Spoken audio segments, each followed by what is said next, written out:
Salut à tous, bienvenue sur Podcast Science, épisode numéro 62. Podcast Science, le balado qui fait aimer la science, avec le professeur Fun. Salut Alan.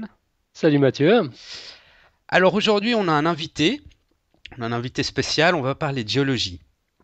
Alors, bon, évidemment, quand on parle de géologie, on pense spontanément à l'étude de la roche. Mais si on regarde un peu plus près, on peut aussi penser à l'étude des couches géologiques, des strates de la Terre, on peut penser à la tectonique des plaques, à la planétologie, à plein de choses. On peut aussi penser aux applications concrètes qu'a la géologie, comme par exemple le percement des tunnels, l'étude des nappes phréatiques, le forage des puits de pétrole. Mais on ne pense pas forcément spontanément à une discipline pourtant essentielle à la géologie, qui a pour application très concrète de sauver des vies humaines. Rien que ça. Alors c'est l'étude et la prévention des dangers naturels, donc tels que des glissements de terrain, des éboulements ou encore des avalanches. Alors on a la chance d'avoir avec nous dans cette émission un spécialiste de ce sujet de prévention de glissements de terrain qui va pouvoir nous en dire un peu plus sur cette discipline trop peu connue. Alors c'est Clément Michou, salut Clément. Salut. Alors on est vraiment content de te recevoir, tu es doctorant à l'Université de Lausanne en Suisse et tu travailles aussi dans une start-up qui s'appelle Terranum, près de Bussigny, qui est à côté de Lausanne. Et si j'ai bien compris, bon, tu vas pouvoir peut-être nous éclaircir un petit peu, mais Terranum, c'est une spin-off de l'IGAR, qui est l'Institut géomatique et d'analyse du risque de l'Université de Lausanne, c'est ça? Alors oui, voilà, moi je suis doctorant à l'Université de Lausanne, à l'Institut de géomatique et d'analyse du risque. C'est là où on fait, sous la supervision de mon prof Michel Jaboyedov, les recherches Mhm. et on développe et des concepts et des moyens pour surveiller, mais ça on en discutera un peu plus tout à l'heure. Et parallèlement, on a créé une spin-off qui s'appelle Terranum et qui est un peu le bras opérationnel de cet institut, puisque dans cet institut, on développe, et puis dans Terranum, on va continuer le développement, et puis aussi vendre les produits qu'on développe. Mhm. C'est assez récent, Terranum, c'est juste? Alors oui, Terranum, ça a été créé en avril 2011, donc cette année, Ouais, c'est et tout frais. puis les premiers mandats et les premières ventes qu'on a fait datent du mois dernier, donc Ah ouais, vraiment tout ce qui est avec les clients, c'est assez récent maintenant. c'est tout frais, ouais. Oui, exactement.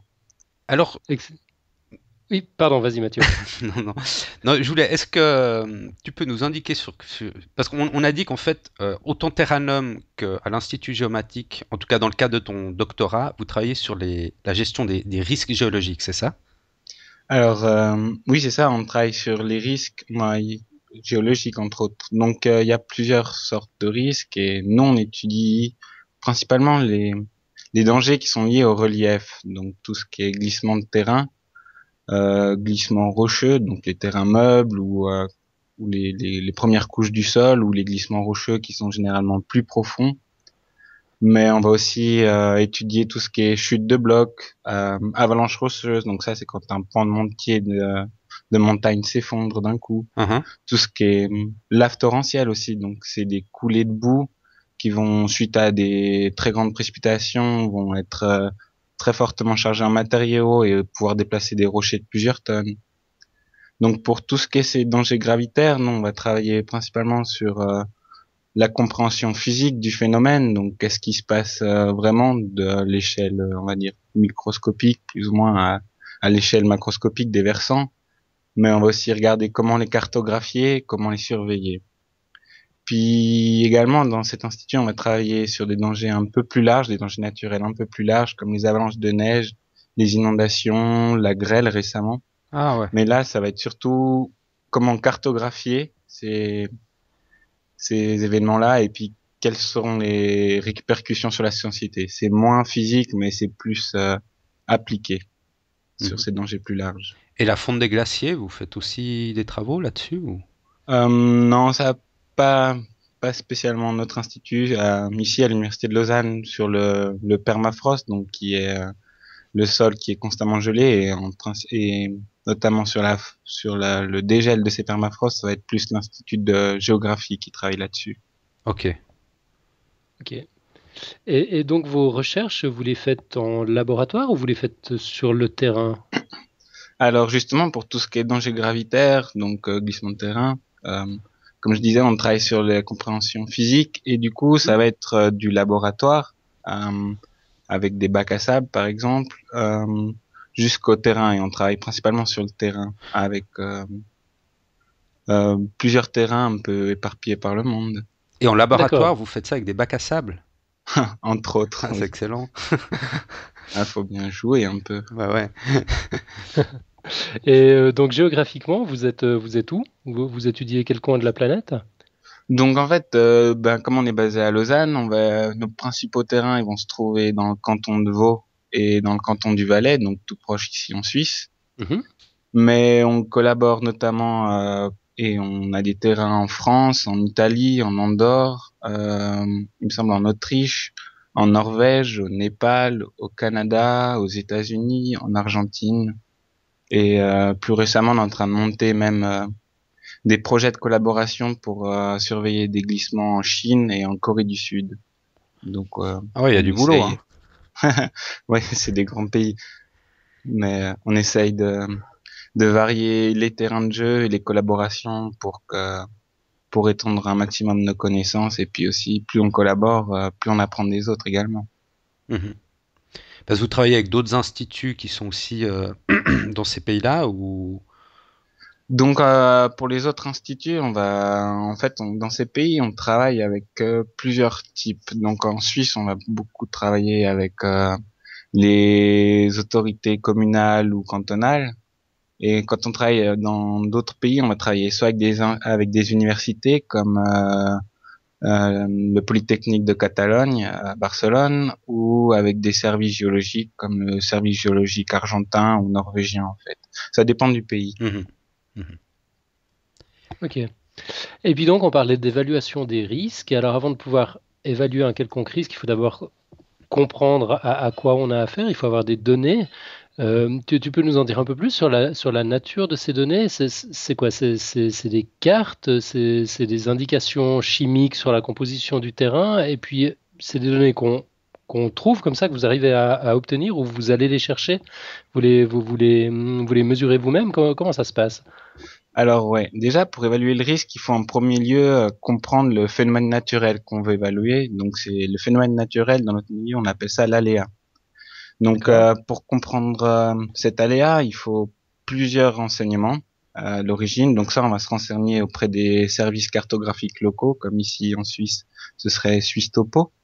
Donc Mhm. on va essayer de trouver des cartes, principalement des cartes de topographie, pour avoir le relief et les villages et tout ce qu'on peut trouver sur une carte, comme les cartes 1,25 000 de randonnée en montagne. Mhm. Et aussi, en plus de ces cartes topographie, pour avoir le relief, on a à disposition maintenant dans la plupart des pays du monde, et principalement en Suisse, ce qu'on appelle des modèles numériques de terrain, MNT ou DEM en anglais. Donc ça va être des images en 3D de la topographie. Et en Suisse, on a la chance d'avoir une bonne partie du territoire couvert à 2 mètres. Et pour les régions un peu plus reculées et ou trop en montagne, on a jusqu'à 10 mètres. Donc je dirais le plus important pour nous, comme on travaille pour tout ce qui est lié au relief, c'est d'avoir cette topographie. D'accord. Après, pour comprendre cette allée, on aura besoin de photographies aériennes, donc si possible récentes. Mais d'avoir les vieilles aussi, c'est pas mal, parce que comme ça, on peut comparer une évolution temporelle. Ok. On va rechercher les cartes géologiques. On va rechercher s'il y a des données de déplacement. Et puis aussi, par exemple, quand on travaille dans une vallée entière, on va regarder dans la littérature, dans les articles scientifiques et aussi dans les livres un peu historiques de la région, si on retrouve des infos qui existent sur des glissements qui sont dans cette vallée ou même sur le glissement qu'on étudie nous-mêmes. Dans ces infos, on va rechercher par exemple des coupes, s'il y a déjà des modèles qui ont été faits, s'il y a déjà des travaux de stabilisation qui ont déjà essayé d'être entrepris sur l'instabilité ou dans la région qu'on étudie. Mhm. Ouais, donc il y a Et tout un puis, travail de recherche d'archives historiques un peu pour essayer de retrouver s'il y a déjà ouais, eu des. exactement. Pour vraiment caractériser ce phénomène, on va essayer de voir par le passé s'il a déjà bougé, si de combien il a bougé. Mhm, Si on étudie une falaise qui a des petites chutes de blocs, jusqu'où vont les blocs.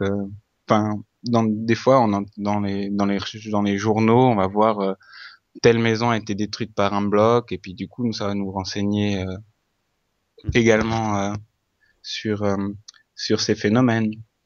mhm. Et puis voilà, pour le risque, il faut comprendre le phénomène physique, et puis aussi, il faut savoir s'il y a vraiment des éléments à risque, parce que une chute de bloc en très haute montagne où il y a personne, et puis où il y a juste une pente herbeuse dessous, et ben le danger, c'est-à-dire l'aléa, le phénomène physique est là, mais Ouais, l'impact il y a est pas de moindre. risque Mhm. sur des maisons, des routes, sur des vies humaines ou sur des infrastructures. Ouais, donc vous devez aussi recenser les populations, ou en tout cas Bon, les habitations. voilà. Donc on va recenser ces habitations, on va chercher, soit on va les cartographier nous à partir de photos aériennes, soit on va regarder, par exemple en Suisse, on a la chance d'avoir beaucoup de données cartographiques, notamment des cartes d'utilisation des sols. Donc là, on va voir où il y a des champs, des forêts, des maisons. Donc tout ça, on peut voir un peu où sont situés ces éléments à risque. Puis avec toutes les données qu'on récupère, donc toutes ces cartes principalement, on intègre tout ça dans un projet qui s'appelle SIG, donc dans un projet d'information géographique. Mhm. Donc, dans ce projet, on va archiver, et on va superposer un peu comme des calques toutes les informations qu'on a, les cartes topographiques, les photos aériennes, les photos satellites si on en a, les données météo s'il y a aussi, les zones exposées, si d'après les récits qu'on trouve dans les livres, on peut par exemple mettre un point sur une maison qui a été soufflée par une avalanche ou touchée par une chute de bloc. Puis à ce moment-là, on a vraiment le premier état des lieux de ce qui existe. Et comme ça, la première fois qu'on va sur le terrain, on sait déjà, on n'y va pas complètement dans l'inconnu et on sait déjà plus ou moins ce que l'on veut et ce qu'on veut regarder plus précisément, ce qui a déjà bien été documenté. Donc ça, c'est vraiment la première approche qui peut être parfois fastidieuse de retrouver toutes les cartes et tous les renseignements qu'on a déjà à disposition. Ouais. Mhm. Donc justement, quand vous avez identifié une zone à risque, vous vous rendez sur place et vous allez faire des mesures plus précises, j'imagine. Oui, alors une fois qu'on est sur place et qu'on étudie une zone de glissement ou un glissement en particulier, ben le premier instrument de mesure c'est d'abord notre œil et puis le carnet de terrain.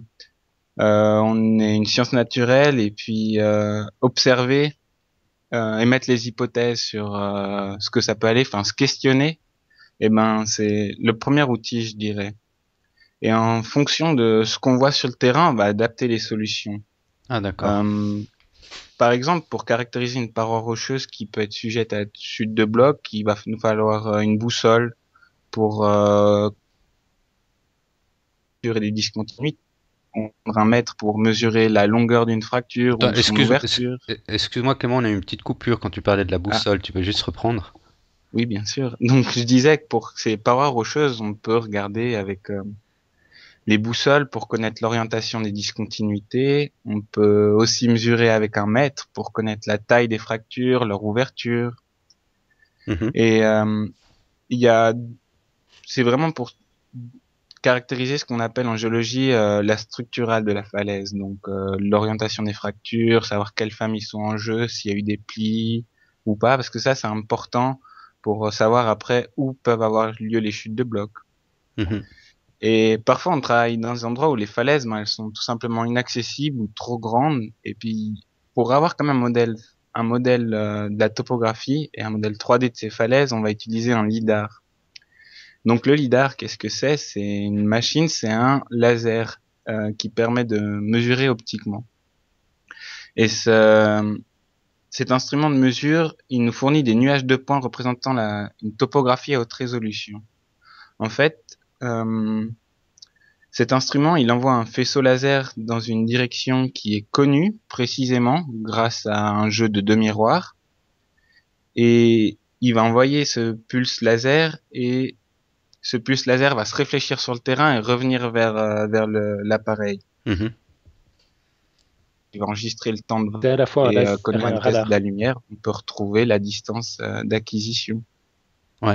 Et il va balayer avec le miroir un peu tous les quelques centimètres. C'est une résolution qu'on lui demande et à ce moment-là, on peut avoir un modèle 3D à haute résolution de la falaise. Donc quand la falaise elle a plus de 1000 mètres et puis perdue dans les arbres et on ne peut pas atteindre avec notre boussole et notre mètre, on peut quand même, grâce à cet appareil, avoir une idée très précise ensuite Parce que de... ça arrive à couvrir de grandes surfaces alors quand même. Alors oui, on peut couvrir d'assez grandes surfaces, pas des trop grandes non plus, mais on peut facilement couvrir des falaises qui vont faire plusieurs centaines de mètres de haut et plusieurs centaines de mètres de large. Ah ouais, quand même. Oui. Donc c'est un D'accord. instrument très utile pour nous. C'est un des instruments qu'on utilise le plus ici à l'Institut.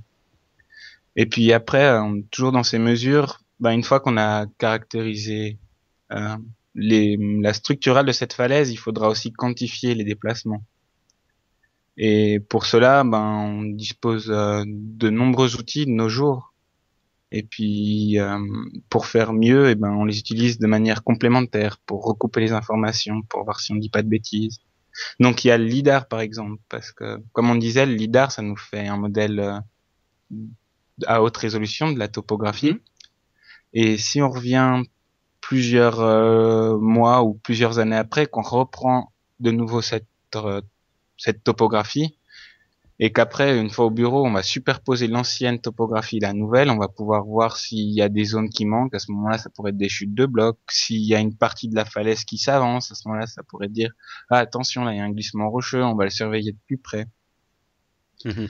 Donc, l'IDAR peut permettre de dégrossir et puis parfois d'aller un peu plus précisément dans l'analyse. Puis après, on a tous les GPS qu'on peut laisser sur le terrain. À ce moment-là, ils vont dire en permanence sur un glissement qui a déjà été identifié, de combien il bouge. Ah, On carrément, vous peut laissez des utiliser. appareils GPS sur place pour. Ouais. Alors, ça, c'est une fois que le danger a été identifié, on sait qu'il y en a un. Et vu que c'est des appareillages qui coûtent cher, on va le mettre dans des endroits où il y a un risque, il y a une population en dessous, une route à fort passage, à fort trafic. Mais on peut laisser aussi des matériels beaucoup plus rudimentaires, comme un mètre qui va mesurer l'ouverture d'une fracture derrière un bloc, par exemple. Mhm. Ou et puis du coup, on a toute une batterie d'outils qui permettent de mesurer ces déplacements. Et en fonction du site, on va pouvoir dire tel outil va mieux pour mesurer ce site-là, tel autre irait mieux, ou faire un réseau d'appareillage aussi. Et à ce moment-là, avoir une bonne couverture et une bonne mesure de tout le site étudié. Ouais. Et en préparant l'émission, là, on était tombé sur le terme GIS. Ça veut dire quoi? Système d'information géographique, c'est ça? Oui, voilà, alors c'est ce que je disais tout à l'heure. Un GIS, c'est SIG en anglais. Donc c'est le moyen par informatique de mettre en superposition toutes les cartes et puis après de jouer dessus. En fait, c'est classer l'information mais de manière géographique sur une carte. Mhm. Donc repérer et localiser les éléments à risque, dire où les zones sont les zones sources susceptibles. En fait, ouais, c'est trier l'information qu'on a de manière géographique et de superposer les éléments pour recouper les informations aussi, du coup. Ok. D'accord. On se posait aussi la question, quand vous êtes sur place, sur le terrain, alors bon, j'imagine qu'en Suisse, vous devez avoir des données, vous devez avoir beaucoup de données, elles doivent être assez précises, mais suivant où vous enquêtez sur la planète, peut-être qu'il y a moins de données, qu'elles sont plus difficiles à obtenir. Est-ce qu'il vous arrive d'enquêter auprès des populations locales pour obtenir des informations? Ouais, alors tout à fait, mais je dirais que même en Suisse, on enquête, Ah, c'est vrai? on essaye de collaborer. Bon, pas tout le temps, par exemple, quand c'est une immense masse rocheuse qui bouge de plusieurs millimètres par an, la population locale va pas pouvoir nous dire grand-chose parce qu'elle peut pas dire si ça bouge plus ou moins. Mais par exemple, quand on va étudier des chutes de blocs, on peut sur une falaise, on peut aller voir s'il y a des gens qui habitent pas loin, s'ils ont entendu bouger quelque chose, ou s'ils ont entendu tomber quelque chose, ou si une pierre est arrivée dans leur jardin.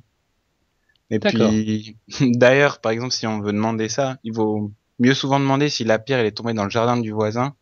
Ils vont répondre plus volontiers que si on leur demande si la pierre est tombée dans leur jardin. C'est des petites techniques qu'on apprend Une petite avec stratégie le. psychologique pour pas qu'ils Ouais, se disent ouh là là, il y a toute une machinerie qui va venir chez nous là pour nous protéger de la montagne. c'est un peu ça.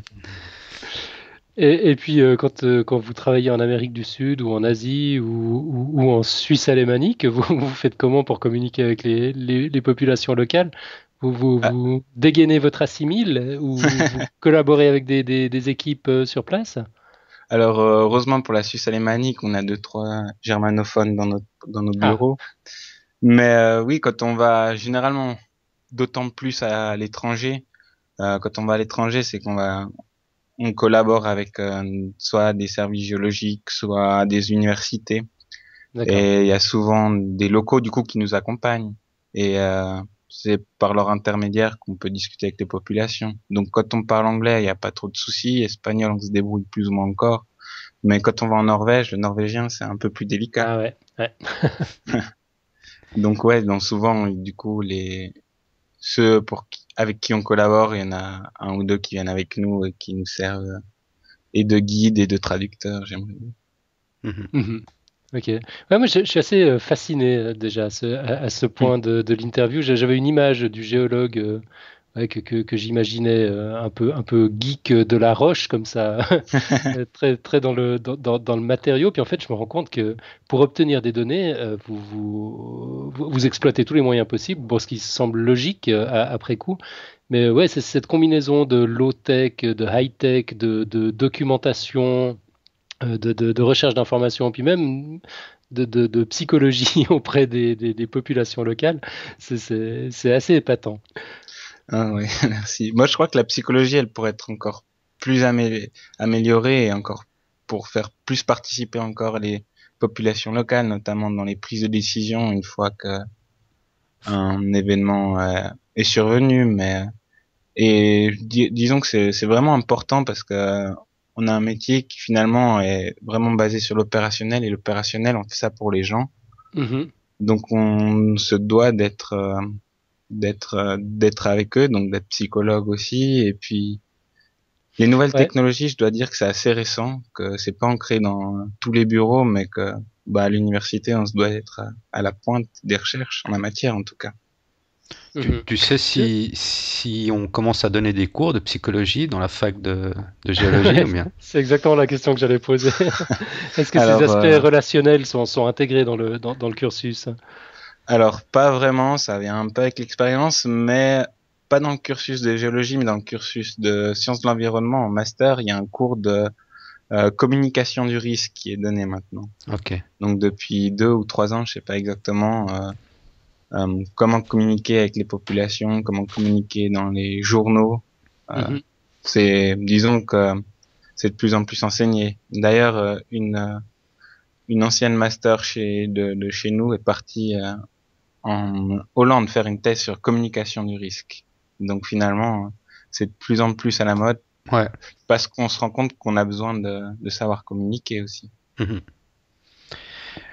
Et donc, quand vous avez mis en place tout votre éventail de techniques pour récolter des données, une fois que vous avez ces données, bon, tu nous as parlé avant du GIS ou SIG, du système d'information géographique qui permet de superposer les cartes pour essayer de détecter des mouvements.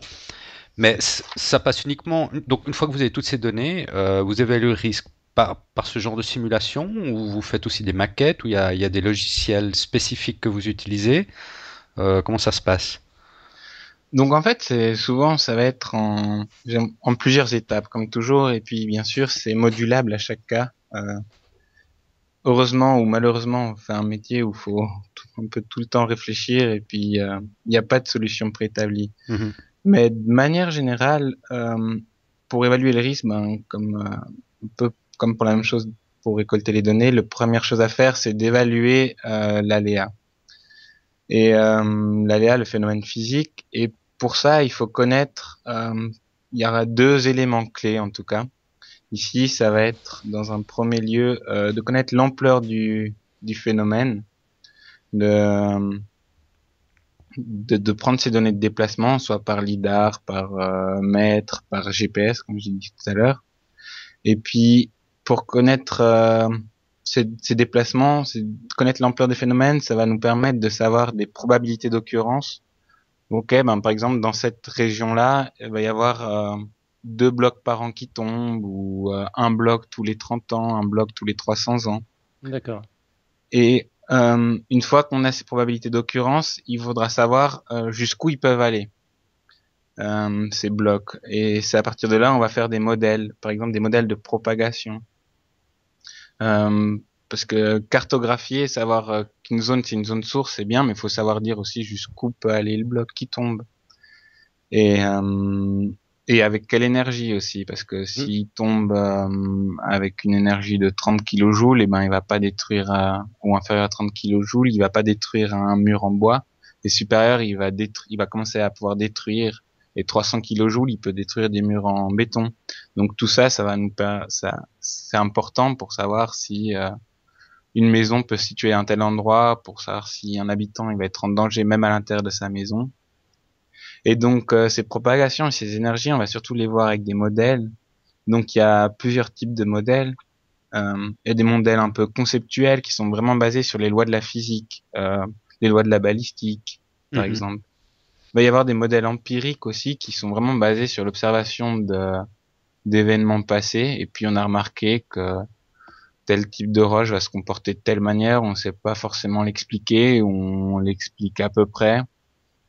Mais toujours est-il que ça n'est pas moins employable. Donc on va et ça c'est les modèles empiriques, c'est surtout basé pour tout ce qui est propagation à l'échelle régionale. Si on fait une carte régionale de chute de blocs par exemple, ou ces modèles empiriques pour à l'échelle locale par exemple, quand on fait une trajectographie pour un seul bloc, eh bien, il faut prendre en compte quand le bloc tombe les coefficients de rebond sur le sol.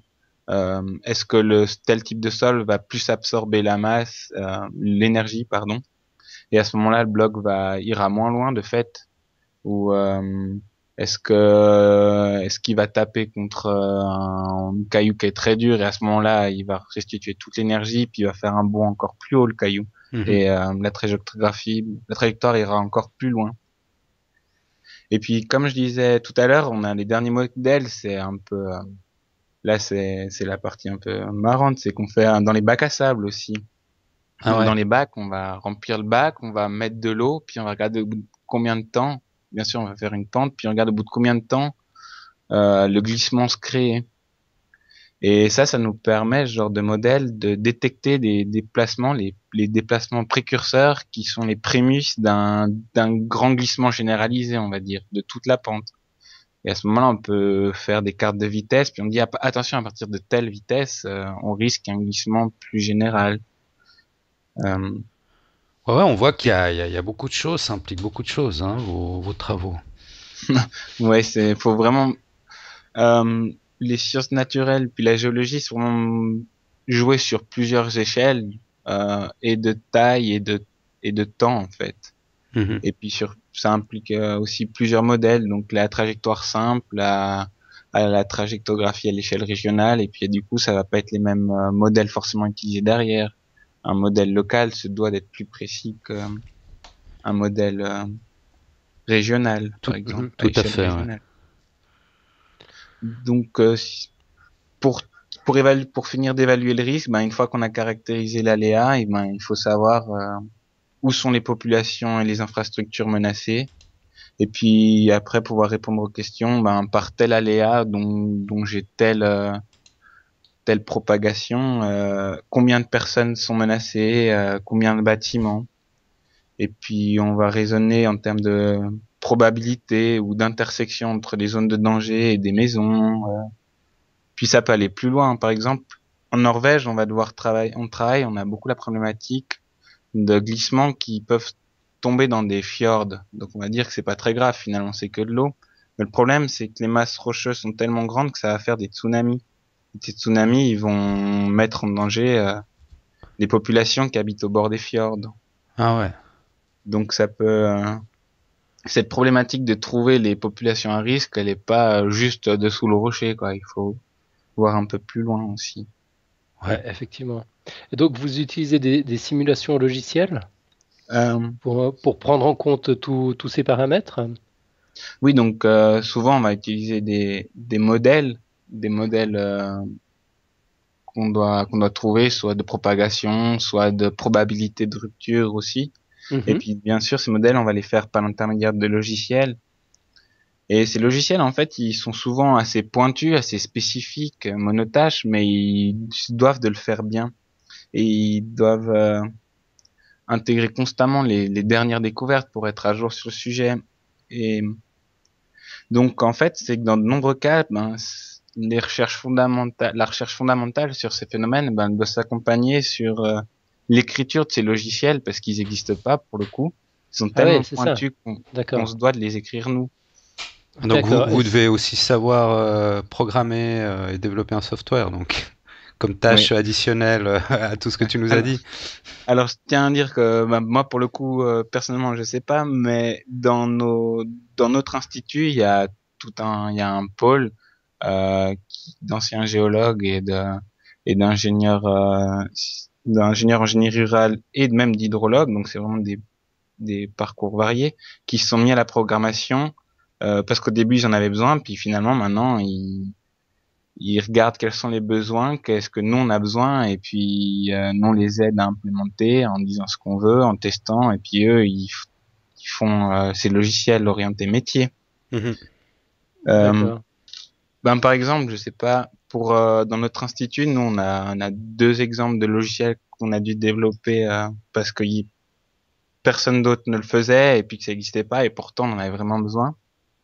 Il y a le premier logiciel, il s'appelle Coltop 3D.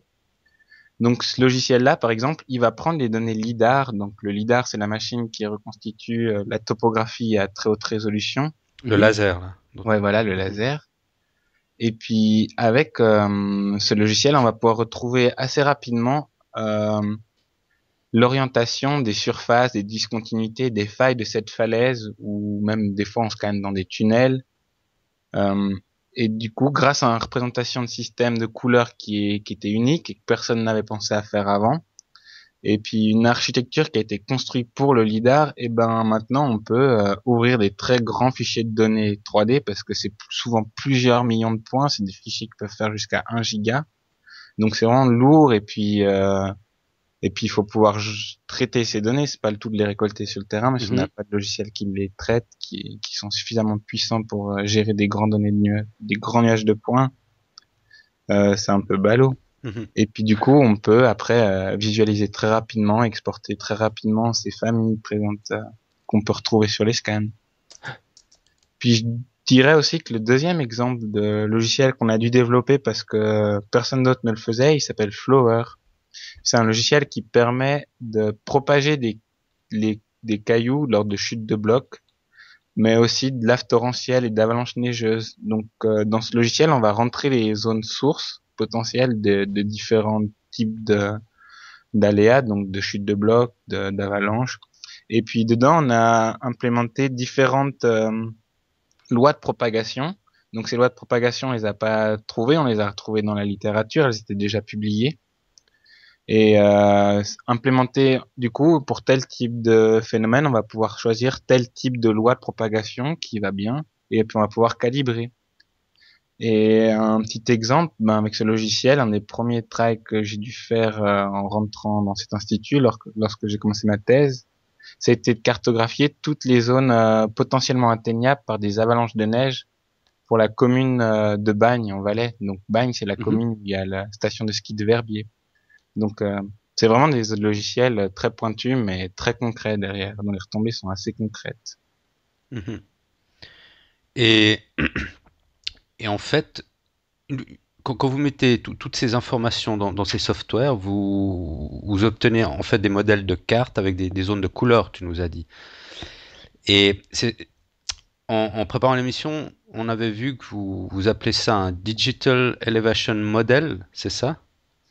En fait, les Digital Elevation Models, c'est tout bêtement, c'est la topographie vue du ciel. En fait, c'est pas les résultats, c'est plutôt une entrée. Ah, d'accord. Alors, donc c'est C'est, avant d'introduire dans le ouais. software. Donc une carte topographique, en fait, quand on regarde les lignes de contour, eh ben, ça, c'est la topographie vue du ciel. C'est pour ça que, par exemple, les zones de falaise, les lignes vont être très resserrées parce que vue du dessus, une falaise qui est verticale, elle occupe peu d'espace. Ouais, Hmm, Donc, en fait, c'est ça que ça veut dire Digital Elevation Model. ok, ok.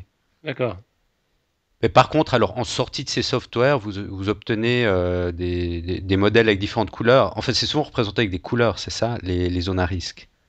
Euh, ben oui en fait parce que bon nous on travaille beaucoup avec le visuel donc les couleurs on aime ça c'est quand Ouais. même plus parlant mais en sortie de ces logiciels eh ben ça va dépendre quel logiciel on utilise mais pour les logiciels de propagation bien sûr on va avoir des zones avec une forte probabilité d'atteinte donc et puis des zones avec des plus faibles probabilités d'atteinte. Mhm. Donc ça, généralement, plus c'est fort, on va vers le rouge, puis après, où il y a peu de chance, on va aller vers le bleu ou le vert. Enfin, ça dépend. Ok. Mais oui, ça dépend vraiment des types de logiciels qu'on utilise Ouais, d'accord, d'accord. et de Ok. la manière dont on veut le représenter également. Ça peut être important. Il y a Ouais, des j'imagine qu'il y a fois, aussi différents formats de sortie qu'on peut utiliser selon ce qui nous ça dépend. intéresse. Ça dépend aussi pour qui et pourquoi on le fait. Voilà. Euh, Des fois, on a juste besoin de montrer toutes les zones. Donc là, on va mettre une couleur. Puis des fois, on a besoin de cartographier quand on est un peu plus sûr de nous aussi, parce que les modèles ne le permettent pas tout le temps. Quelles sont les zones à plus fort danger, moins fort danger. Ouais. D'accord. Et puis c'est exprimé comment en pourcentage de risque? Donc ouais, donc si on la représentation du risque, elle est vraiment compliquée et je dirais que à l'heure actuelle, elle n'est pas résolue encore.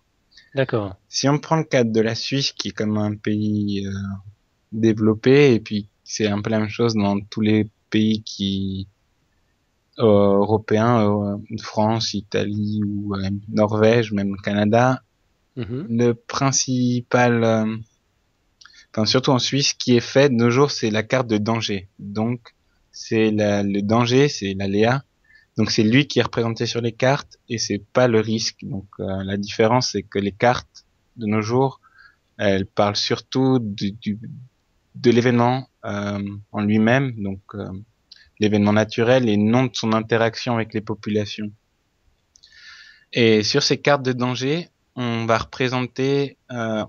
cartographier l'aléa en fonction de deux choses, de son temps de retour et de son intensité. Donc ça a été codifié en Suisse en 97, en 1997 par des recommandations fédérales. Euh, donc c'est très précis. Si on prend le cadre, par exemple, des chutes de blocs, les chutes de blocs, elles vont être cartographiées en fonction de leur intensité. Donc si je reprends les textes fédéraux, une intensité forte, ça correspond à une zone où les hommes et les animaux sont en danger à l'intérieur des bâtiments.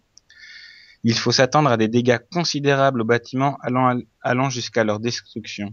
Après, il y aura des zones où on va considérer une intensité moyenne, où les hommes et les animaux sont en danger à l'extérieur des bâtiments, mais le sont peu à l'intérieur. Il faut s'attendre à des dégâts au bâtiment. Puis il y aura des zones, enfin, qui sont d'intensité faible, où les hommes et les animaux sont peu menacés, même à l'extérieur des bâtiments. Euh, donc la première chose, c'est de connaître donc l'intensité des Mhm. phénomènes. Donc pour pouvoir cartographier en fonction de fort, moyen ou faible, il faut aussi connaître leur temps de retour. Savoir si par exemple, dans le cas toujours des chutes de blocs, si à tel endroit, eh ben, il y a une chance d'avoir plus d'un bloc tous les 30 ans, ou plus d'un bloc tous les 30 à 100 ans, ou tous les 100 à 300. Donc, par Mhm. exemple, donc ça fait une matrice où il y a trois entrées, enfin deux entrées, Mhm. une intensité, qu'elle soit forte, moyenne ou faible, et puis une période de retour forte, moyenne ou faible.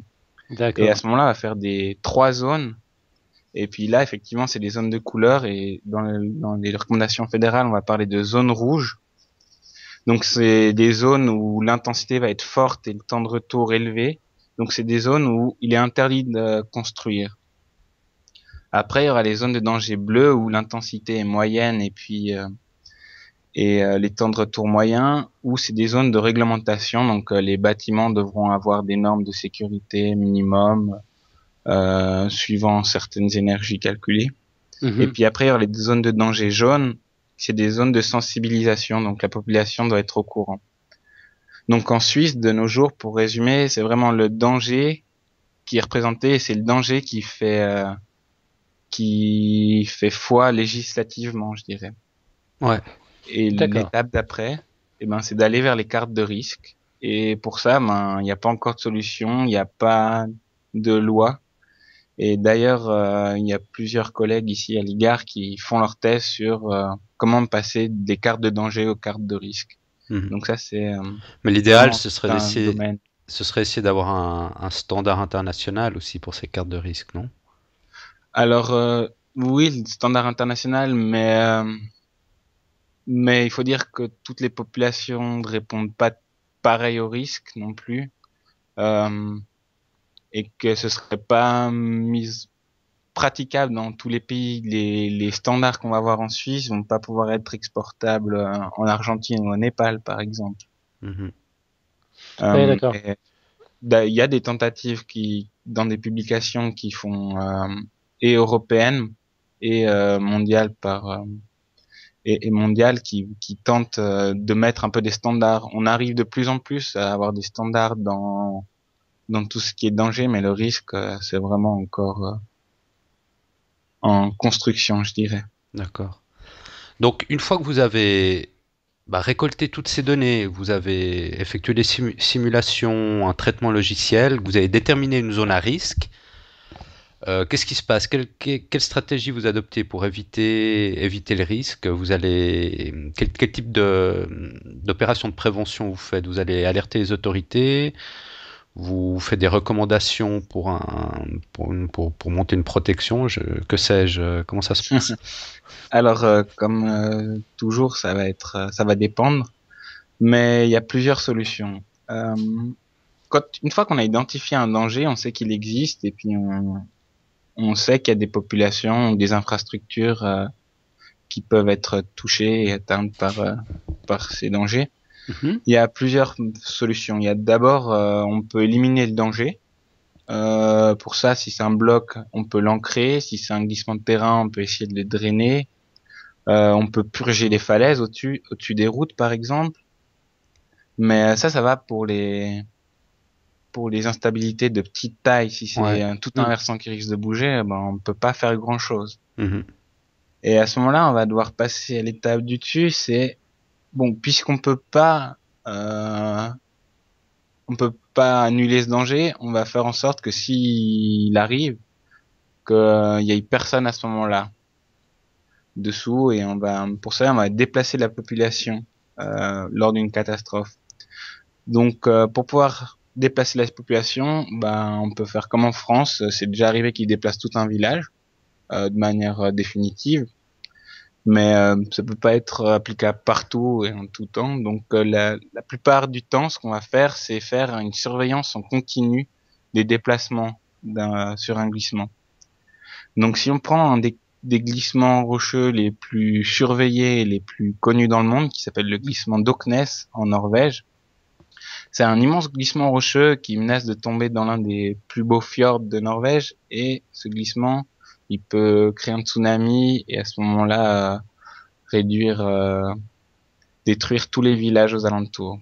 Donc ce glissement, il est continuellement, lui, surveillé par 8 GPS fixes. Il y a 20 distances mètres, donc c'est des lasers et qui mesurent des cibles. Et à ce moment-là, on peut voir si ça se déplace. Il y a 3 extensomètres qui mesurent des ouvertures de fractures en arrière de blocs et de glissement et de ce glissement instable. Puis il y a aussi plusieurs forages qui ont été faits pour surveiller les déplacements en profondeur.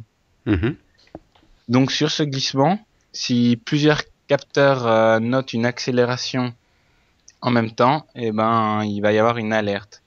Donc, et pour ça, il faut aussi fixer des valeurs seuil. Donc, dans ce cas-là, par exemple, si au bout de pendant plusieurs jours, on constate une accélération de la vitesse entre 5 mm par jour, puis jusqu'à 10 mm par jour, il y a des sirènes qui vont se mettre en route dans les villages, plus des appels téléphoniques automatiques à tous les habitants qui ont été recensés dans la région. Et à ce moment, on peut évacuer toutes les communes autour de Sfjord dans 72 heures. Ah ouais. Donc ça, c'est un petit peu une gestion qui fait figure d'exemple parmi les systèmes de surveillance et d'alerte de par le monde. Il y en a plusieurs qui sont comme ça, mais c'est pas là pour ce cas-là, c'est vraiment ce qui se fait de mieux et ce qui a été le plus étudié. Mhm. Donc là, la solution, c'est de déplacer les populations, mais la dernière solution aussi, on peut également protéger ces populations et ces infrastructures, en construisant des digues dans le cadre d'inondations, mettant des filets de protection, comme on en voit souvent au-dessus des routes, pour protéger des chutes de blocs. On peut faire des bassins de rétention pour essayer de capter une coulée de boue qui arriverait au-dessus d'un village. Mhm. Donc, gérer le risque, il y a pas vraiment de solution automatique, elle doit s'adapter et puis souvent on va essayer de mixer et de mélanger plusieurs méthodes ensemble. Parce que vous pouvez aussi provoquer artificiellement la chute de roches ou bien avec des explosifs comme ça. Alors oui, ça arrive, ça se fait, explosif ou même baramine. On peut pas le faire si le bloc est trop gros, on peut pas vraiment le faire s'il est au-dessus de maison, mais s'il est au-dessus de route, des choses comme ça, mais on peut fermer la route, faire tomber l'explosif. Après, faut faire attention que le rocher, on arrive à le détruire en suffisamment de petite taille pour qu'il puisse pas emporter toute la route aussi dans sa chute, comme c'est en montagne. Ouais, bien Après, sûr. construire une route, ça peut prendre beaucoup de temps aussi. Ouais, bien sûr. Donc Et ouais. puis, moi, je me posais une question. Quand il s'agit de déplacer des populations, est-ce que ces dernières coopèrent toujours? Il doit y avoir des attitudes très, très différentes d'un coin à l'autre du monde, non? Est-ce que les gens sont prêts à partir? Est-ce qu'ils croient le risque? Alors, c'est une très bonne question parce que c'est vraiment là où on voit et on se rend compte de l'importance de consulter les locaux. Donc les locaux, c'est Mm. la population et les autorités lorsqu'on met en place ces types de systèmes. Parce que bon, si on prend deux trois exemples comme ça, si on prend au Japon ou pour la surveillance volcanique par exemple, quand un volcanologue il va dire demain on voit il y a plusieurs signes qui montrent que demain le volcan rentre en éruption, on va déplacer toute la population. Le lendemain, il n'y a pas d'éruption. La Ouais, mais population c'est revient. toujours ça, ouais. Ouais. Mais le Japon, c'est un peuple, euh, c'est un Obéissant. peuple consciencieux, obéissant. Mhm. Et la deuxième fois, on leur dit attention, demain il y a éruption, ils vont quand même se déplacer. Mhm. Si on fait la même chose, par exemple aux Antilles, la première fois on les déplace, la deuxième fois ils vont plus se déplacer pour rien. Ouais, bien Donc faut sûr. vraiment faire attention de de ce que le scientifique dit, ce que le système d'alerte dit. Il faut vraiment éviter à tout prix les fausses alertes. Et aussi, il faut faire de la pédagogie derrière en communiquant, en allant dans les salles des fêtes. Je sais qu'en Norvège, ils font beaucoup de réunions dans les salles de fêtes avec la population locale directement. Pardon. Et pour expliquer comment ça se passe, faut que ce soit le plus transparent possible. On remarque que là où ça marche le mieux, c'est vraiment là où c'est le plus transparent et où la population locale est la plus impliquée aussi. Mais c'est là toute la difficulté. C'est pas toujours facile de. Ouais, faut que si les autorités sensibilisent bien la population, ça se passe peut-être pas partout de la même manière selon où on se trouve sur le globe. Non, on a vraiment besoin les scientifiques à eux seuls, ils peuvent plus ou moins rien faire. Déjà, c'est pas eux qui ont l'argent, c'est les autorités locales, donc ou régionales. Mais il faut déjà qu'il y ait le financement. Donc c'est là où ils doivent être impliqués, bien sûr, en premier lieu. Et Mhm. après aussi pour parler avec leur population, pour organiser ces débats, ces explications. Euh, sinon, les mesures, elles passent pas. Ouais. Ça me fait penser à un grand glissement qui s'est produit en Autriche, à Graben. Et puis, là-bas, le service géologique autrichien, ils se sont dit, bon, bah, ça bouge, ça met en danger les gens. On va faire un centre de surveillance en continu et d'alerte. Ils l'ont fait, puis après, un jour, ils sont arrivés vers la commune, ils ont dit, on vous donne les clés du centre, on l'a fait. Et la commune a dit, non, non, nous, on n'en veut pas, on n'a jamais été mis au courant, on sait pas comment ça marche, on sait pas comment vous avez fait ça, c'est trop obscur pour nous, on saurait même pas quoi en faire, quoi. Mhm. Donc, oui, vraiment, l'importance De collaborer. avec la population, c'est primordial, je dirais. Mhm. Parce que vos clients, c'est qui finalement? C'est des gouvernements, tu nous as dit, des institutions. Il y a des ONG aussi qui. Oui, alors, avec l'université, on a collaboré on collabore surtout avec d'autres universités comme Polytechnique de Catalogne, comme l'université de Milan ou de Grenoble, mais on va aussi travailler pas mal pour des autorités directement communales, comme à Bagne, on travaille souvent avec eux.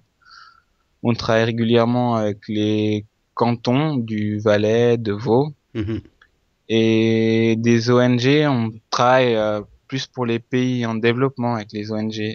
En Argentine, pas en Argentine, pardon, en Argentine c'était avec le service géologique, mais au Népal ou au Pakistan, on travaillait avec des ONG parce que eux apportent le financement et nous on apporte les solutions techniques et puis scientifiques Mhm. derrière.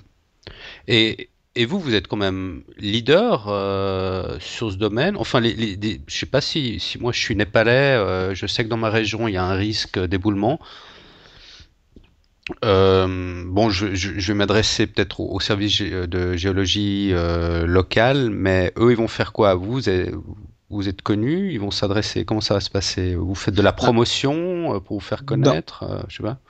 la promotion pour se faire connaître, elle va passer par le cadre de collaboration. Au Népal, par exemple, maintenant, plusieurs villages savent qu'il faut s'adresser à telle ONG et telle institution pour nous atteindre. Mais en tant qu'université, on est surtout connu je dirais dans le monde académique, et ça va de soi. Mhm. Et là où nous, on se démarque des autres, c'est vraiment qu'on a la pointe pour tout ce qui est technique de détection et de surveillance des glissements grâce au lidar.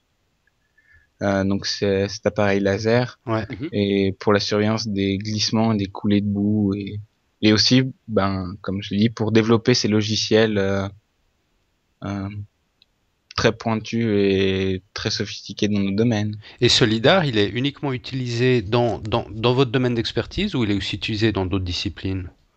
Alors disons que les dangers naturels pour le lidar maintenant, avant il était principalement utilisé pour ça, disons que le lidar terrestre, et maintenant il vient de plus en plus pour le génie civil, pour cartographier l'intérieur des villes. On le met Ah sur des ouais. voitures et puis on passe dans une ville et comme ça on a le modèle de la ville. On peut aller. C'est Moi j'ai eu des Google conférences. Street View, mais Ouais, de la sorte, sauf ouais, ça et des photos, ben c'est des nuages 3D. ouais. Puis il y en a qui vont surveiller des autoroutes, ils vont rouler sur 100 km d'autoroute pour voir où il y a des fissures dans la route, des choses comme ça. Mhm. Euh, mais disons qu'on est les dangers naturels, c'est pas le seul La seule les dangers application. naturels ou la géologie structurale, c'est pas le seul domaine d'exploitation de ces lidars. C'est Mais c'est cher ce dans ce lidar. domaine-là, le lidar si c'est cher, Ouais, c'est aux alentours de 150 000 euros. ouais, Donc c'est une petite somme à ouais, c'est trouver. un investissement.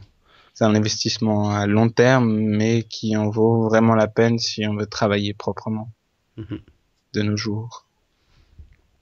Ouais. Ouais, ça fait un stress supplémentaire dans les expéditions. Là. Il faut pas casser le lidar ou ni le Non, perdre. non, déjà, le premier stress, c'est de passer les douanes avec. Ah ouais. Euh, moi, une fois, je suis allé en Norvège, il a fallu passer la douane j'avais un lidar, j'avais pour 300 000 euros de matériel dans le van. Il faut s'arrêter. Le premier stress, c'est de s'arrêter aux douanes, montrer les papiers, et puis on est en Norvège en voiture, et ben, faut passer la douane suisse, allemande, après allemande, danoise, danoise norvégienne, aller-retour. Ah, vous allez Donc, en voiture, enfin en van là-bas? ben, Ouais. parfois, comme on va dans des régions reculées, ben, c'est moins cher de louer une voiture et puis de rouler 4 jours aller, 4 jours retour que d'expédier toutes les machines, nous payer les billets d'avion une fois sur place, de louer une voiture pour encore faire un jour de route. Ah, waouh. Mhm. Ouais. Mais heureusement Ouais. que c'est pas tout le temps le cas. C'est Ah quand même ouais, plus non, puis commencer à faire un confortable cours l'avion. magistral, faire un cours magistral devant un douanier qui demande si vous avez quelque chose à déclarer pour lui expliquer ce que c'est qu'un lidar. Ouais, Ça, non, mais puis ça doit quand on être lui dit sympa, qu'il ouais. faut faire gaffe à ce qu'on dit aussi aux douaniers. Si on dit que c'est Ouais, un appareil laser, des choses comme ça, il y a des mots à bannir aussi. ouais, Mhm. ouais, bien sûr. Faut aussi Faut avoir de la pas. psychologie aussi dans Ah, toujours, toujours à la douane. Parfois, avec les douaniers, il faut beaucoup de psychologie, je dirais. Ok. Donc, tu as cité quelques autres instituts dans le monde qui travaillent aussi sur ce type de problématique. Tu as cité notamment Milan, Grenoble et l'Université de Catalogne. Mm. Euh, Comment est-ce que l'UNIL se positionne dans le domaine? Est-ce qu'elle est pionnière? Est-ce qu'elle travaille volontiers elle collabore volontiers avec d'autres instituts? Elle est plutôt en concurrence? Ça se passe comment entre vous? Vous vous connaissez d'une université à l'autre? Alors oui, on se connaît même bien, surtout en Europe, parce que on a travaillé pas mal. Hein. Bon, il y a toujours un peu de concurrence, mais c'est le jeu, je veux dire. Mais il faut bien se rendre compte que la collaboration, c'est vraiment la clé pour être complet dans un domaine, parce que nous, on va être à Lausanne par l'intermédiaire du LIDAR, puis maintenant des nouvelles technologies que moi j'essaye d'importer par l'intermédiaire de ma thèse, comme tout ce qui est radar. On va être on se spécialise et on se dirige de plus en plus dans l'acquisition de ces données et le traitement après. Tu vois, le traitement, ça va être de pouvoir en tirer des informations sur la géologie structurelle et sur les déplacements. Mais après, l'importance de collaborer avec les autres, c'est d'avoir les autres points de vue du glissement. Par exemple, avec Grenoble, on collabore en ce moment sur un glissement qui est au Diableret, où eux font toute la géophysique de ce glissement et surveillent les ondes sismiques qui se propagent dedans, et grâce au changement des vitesses d'ondes sismiques, on a pu prévoir la dernière fois une coulée de boue quelques jours avant qu'elle arrive. Mhm.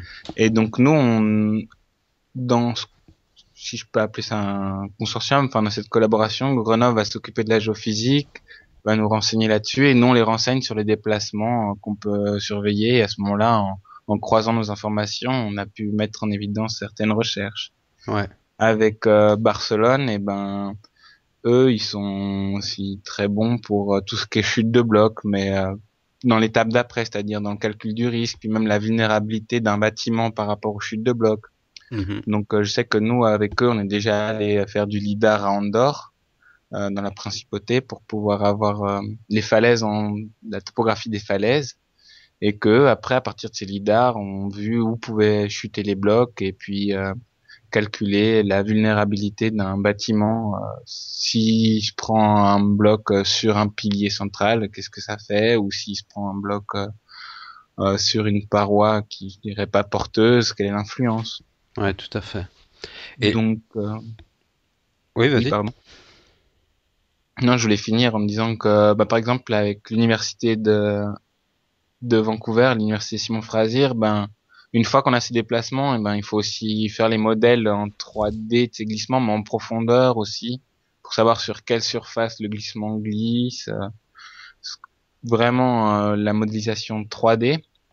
Et donc ça, avec cette université-là canadienne, bon, on collabore beaucoup. Et puis enfin, je dirais que avec d'autres universités comme Milan, ben là, on essaie de mettre en place un système de surveillance pour toute la chaîne alpine des grands glissements. Mhm. Donc c'est vraiment la meilleure voie, c'est la collaboration, mais une vraie collaboration, c'est-à-dire je te donne, tu me donnes, et puis et c'est là où Tout le on monde est apprend le plus gagnant. finalement. Mhm. Ouais, tout le monde est vraiment tout le monde est gagnant Ouais. dans ce genre de système-là. Ouais. T'as évoqué, si on peut peut-être juste venir un tout petit instant dessus, t'as évoqué la contribution de ta thèse. où tu apportes la technologie enfin, tu proposes la technologie du radar. C'est ça Ouais, que tu as dit? ouais. D'accord. Et que c'est nouveau, comment ça s'articule par rapport au lidar? Bah, en fait, le lidar, c'est va envoyer une onde qui est dans le domaine de l'optique. Mhm. Donc, une longueur d'onde qui va être proche, c'est dans l'infrarouge. Euh, Moi, dans le radar, je vais envoyer des ondes qui vont être beaucoup plus grandes, qui sont centimétriques, de longueur d'onde centimétrique. Et c'est un instrument que je laisse tourner en permanence sur une zone. Et si c'est un instrument qui est assez prometteur parce que il va être complémentaire du lidar. Le lidar, ça va nous permettre de voir des déplacements, je dirais, qui sont en moyenne, tout dépend de l'acquisition, mais quand on travaille de manière un peu de tous les jours, on va pouvoir voir des déplacements qui sont supérieurs à 2 centimètres. Et ça, on peut les même voir sur des toutes petites zones. Mais Mhm. la limite de détection euh, de déplacement, ça va être aux alentours de 2 centimètres. Avec le radar, c'est un peu différent. On va pas pouvoir détecter sur des toutes petites zones, c'est-à-dire que la zone à surveiller va forcément devoir faire plusieurs dizaines de mètres sur plusieurs dizaines de mètres. Donc ça peut être des gros glissements rocheux ou sur toute une paroi ou sur tout un versant. Par contre, on va pouvoir détecter des mouvements qui sont jusqu'à 2 millimètres. Ah ouais, d'accord. Et bah là, ce qu'on a fini de faire la semaine dernière, c'est de surveiller un glissement qui a toujours dans la commune de Bagne en Valais, où on a pu détecter des mouvements d'un déplacement de plus de 7 millimètres en 10 jours. Donc 7 millimètres, ça paraît pas beaucoup, mais quand c'est un pan de montagne, ça commence à être assez élevé. Mhm. Et surtout, détecter des mouvements de l'ordre de 7 millimètres, c'est assez rare puisque, par exemple, il est aussi surveillé par un bureau de géomètre, ce glissement par un GPS. Et le GPS, il est incapable de dire Il le en voit dessous de pas, ouais. 5 centimètres. D'accord. Hmm. Donc le 5 centimètres, un glissement, s'il bouge de 5 centimètres en 10 jours, et ben, Faut un partir glissement en courant. rocheux, il faut commencer en tout cas à faire ses valises. Ok, donc sacrée contribution là, le radar. Moi, je suis moi-même surpris en bien. C'est pas comme le lidar. Le lidar, l'avantage, c'est vraiment que c'est portable. Bon, au pire, on prend l'hélico, il nous pose un endroit la journée, on remplit tout le soir et puis on repart. Le radar, non, c'est des surveillances à long terme, c'est un Mm. peu plus d'infrastructure derrière. Mais après, la qualité des résultats me surprend également et j'en suis très content. Mhm. Formidable. On arrive gentiment au bout de l'interview. Mathieu, tu as une dernière question?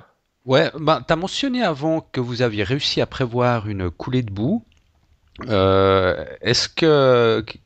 est ta plus grande satisfaction? Est-ce que vous avez réussi à carrément sauver des vies lors d'une de vos mesures ou t'as un exemple Non, à nous citer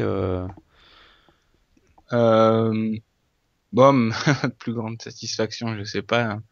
Je suis qu'au début de ma courte carrière, mais sauver des vies, ça non, parce que c'était pas au-dessus de maison, c'était au-dessus d'une route, puis le glissement menaçait pas directement la route.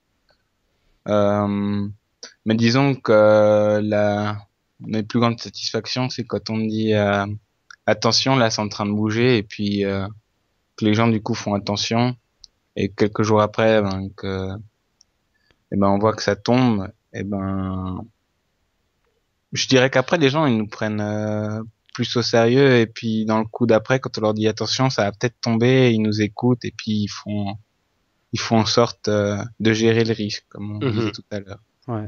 Donc là, c'est assez plaisant quand on arrive à voir quelqu'un en leur disant attention, là ça va rebouger, puis que les gens nous font confiance, nous écoutent et font en sorte de remédier le sujet. Ouais. Mhm. Excellent. On va en rester là pour aujourd'hui. Mais c'est vraiment passionnant. Merci infiniment. Comment est-ce qu'on peut faire si on veut en savoir un peu plus? Est-ce qu'il y a des sites web à disposition? Alors, si on veut en savoir un peu plus, peut-être que le plus simple, c'est d'aller sur le site web de l'Institut, pour commencer. D'accord. Si je peux le donner, www.unil.ch/igar, donc IGAR. Ok, on mettra le lien dans les notes de l'émission. Et sinon, c'est d'aller sur le site de Terranum pour se rendre compte des logiciels qu'on peut développer. Et ça, c'est www.terranum.ch, donc T-E-2-R-A-N-U-M. Parfait. Formidable. Clément, merci infiniment. Un grand C'est merci, moi qui vous Clément. remercie. Merci beaucoup. Tu restes avec nous, on va juste parler de 3 petites choses en lien avec le podcast. Entier. On n'a pas pour long. Peut-être revenir. Voilà, on a eu un commentaire nouveau sur les conditions chimiques nécessaires à la vie. Un commentaire de Jonathan. Parce que bon, on avait déjà dans les émissions précédentes parlé du système jovien. Donc, est-ce que on peut considérer Jupiter comme un système stellaire ou pas? Alors, il y a Jonathan qui nous apporte 2-3 compléments, qui nous dit je viens apporter quelques nouveaux éléments relatifs au questionnement concernant le système jovien et son éventuelle considération en tant que système stellaire avorté. Alors c'est justement la finalité évoquée dans le film